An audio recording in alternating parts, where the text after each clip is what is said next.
खुलुमबाय बोसोर गोदाननि बयनिसिमबो गोजोननाय जासिग्रोनाय थाबाय आरो फैगोन क्रिसमासनि थाखायबो बयनिसिमबो बेस्ट विशेस जासिनाय थाबाय।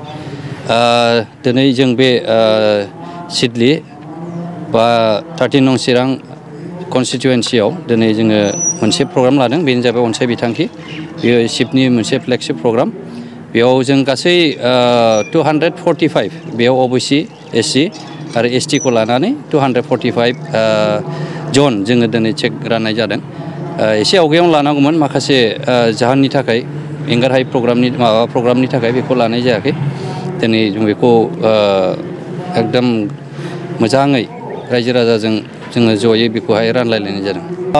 आइजोफोरनि बेलायाव बुंनो थाङोब्लाथ' बिराद पजिटिभ आरो बेखौ लानानै दिनै गासै बिटिआरआवनो मोनसे थौ फैदों। बे थौआनो जाहैबाय मोनसे गिबियावनो सेल्फ हेल्प ग्रुपनिफ्राय लानानै आरो आलारि सोरां बे लानानै ओमफ्राय आइ अनसाय बिथांखि बेफोर प्रग्रामखौ लानानै दिनै रायजो राजाफ्रा जोबोद मोनसे पजिटिभ मेसेज मोनदों। जाय बिथांखिफोरा जाय प्रग्रामफोरा दिनै बिटिआरआव गैयामोन बेखौ मोनसे गोदान इन'भेटिभ जों बुंनांगोन।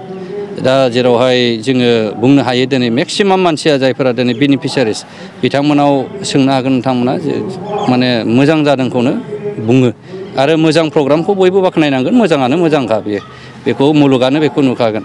दा बेनिखायनो जोबोर मोजां मोनदों आरो समस्थिनि मानसिफ्रा दिनै बांसिनानो दिनै गोजोननाय फोरमायदों आरो जोङो आसा खालामदों फैगोन समफोराव जोङो मोजाङै मोजां ज'यै जोङो खामानि मावलांनायाव हेफाजाब मोनगोनखौ जोङो बांसिनै मिजिंथिबाय।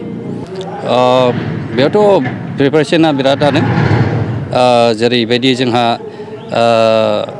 एभ्रि कर्नार गासै खनानिफ्राय बिटिआरनिफ्राय जोङो माने रोजा रोजा सुबुङा दिनै ओंखारबोगोन जों बेखौहाय मोन्दांथिदों आरो स्पेसियेलि आंनि समस्थिनिखौ बुंगोन एकदम नांगौबायदि जोङो दिनैहाय मानसिफोरनि सिगाङाव दिनै सावरायनानै जोङो मोनदांबाय जेनाखि बिटिआर गभर्नमेन्टनि जेनाखि आसनि मावनायफोरखौ लानानै दिनै मोनसे जागरन फैदों जों बेखौ बुंनांगोन।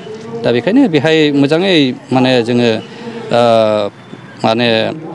खुंनो हागोन आरो जोङो माने ज'यै हाजार लोब सुबुंनि जोङो बेहाय मानसिखौ जोङो नुगोन होननानै आसा खालामदों।